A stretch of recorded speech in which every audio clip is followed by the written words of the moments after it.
자, 안녕하세요. 오늘은 요거 하나 말씀을 좀 드리고 넘어가 보죠. 이게 처음에 얘기 들었을 때는 이게 말도 안 되는 건데 뭐 이걸 그렇게 주의 깊게 볼 필요가 있나라는 생각 때문에 그냥 크게 문제의식 없이 넘어갔는데 의외로 이거를 물어보시는 분들이 많아요. 그러니까 50만 원 이상을 계좌이체, 송금이죠.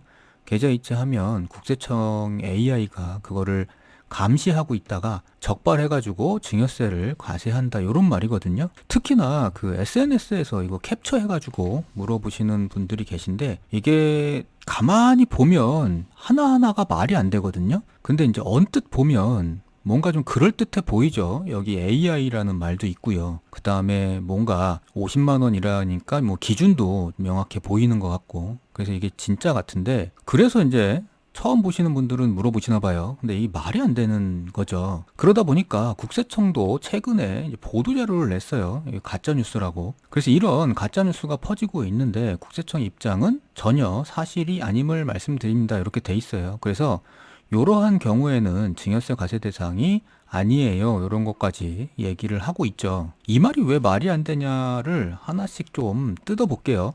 그러니까 일단 처음에 50만 원 이상이라 했는데 이거는 모르겠어요. 이게 기준이 50만 원이 어디서 나와 있는 건지 전혀 알 길이 없습니다. 그 다음에는 이제 송금 계좌 이체에 대한 건데 요거는 일단 우리나라에 개인정보에 제한이 있죠. 그래서 이걸 개인의 계좌를 아무나 볼 수가 없습니다. 심지어 국세청이라도 요 계좌 이체를 들여다본다는 것 자체가 불가능해요. 그래서 뭐 국세청이 계좌를 들여다보고 있다. 아니면 뭐 경찰이나 검찰이 내 계좌를 들여다보고 있다가 문제가 있으면 그거를 적발해낸다. 이거는 말이 안 되죠. 어떻게 개인의 계좌를. 그러니까 이런 법을 만들어 놨을 리가 없어요. 이게 말이 된다 그러면 누구나 정부 기관이 어느 누구의 계좌도 다 그냥 마음대로 들여다볼 수 있다는 건데, 그렇게 되면 뭐 국회의원들도 해당이 되고요. 그 다음에 뭐 구세청 직원부터 경찰, 검찰 직원들까지 다 해당이 되겠죠.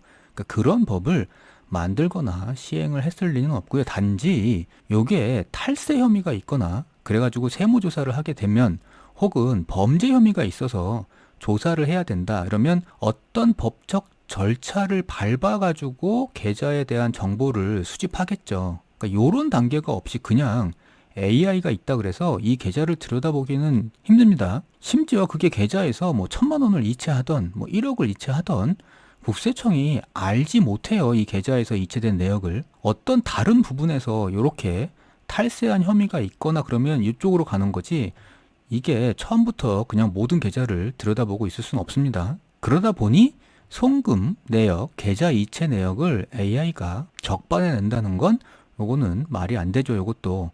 그 다음에는 이제 AI가 분석을 한다는 건데, 이 AI도 분석할 수 있는 게 이미 수집된 정보 안에서 요 정보를 가지고 분석을 하는 거죠. 뭐 예를 들어 가지고 사업자가 뭐 세금 신고를 했다. 그럼 그 신고서 안에 뭐 손익계산서가 됐던 뭐 어떤 증빙 서류가 됐던 뭐 요런 정보들을 신고를 할 거잖아요. 그러면 이제 그게 국세청에 수집이 될 거고, 그렇게 수집된 정보 안에서 AI가 이게 어떤 탈세가 있던지 아니면 사실과 다른 어떤 정보가 있던지 뭐 이런 것들을 분석하는 거겠죠. 그러다 보니까 이렇게 제한돼 있는 개인 정보까지 무조건적으로 AI가 다 수집을 하는 건 법적으로도 그리고 물리적으로도 불가능하죠. 그리고 이제 요 말에서 요 증여세를 과세한다. 이게 이 위에 말이 다 맞다고 가정을 해보죠. 그렇더라도 여기 증여세를 과세한다 요 말에 있어서 보면은 이제 그것도 말이 안 되는 게, 여기 뭐 법 내용을 자세히 볼 필요도 없고요. 보도 자료 중에서 요 아래에 요것만 확대해서 보죠. 뭐냐 하면 사회통념상 인정되는 치료비, 피부양자의 생활비, 교육비 등으로서 해당 용도에 직접 지출한 것은 증여세 과세 등이 대상이 아닙니다. 이렇게 돼 있어요. 확대하면 뭐 요런 겁니다. 그래서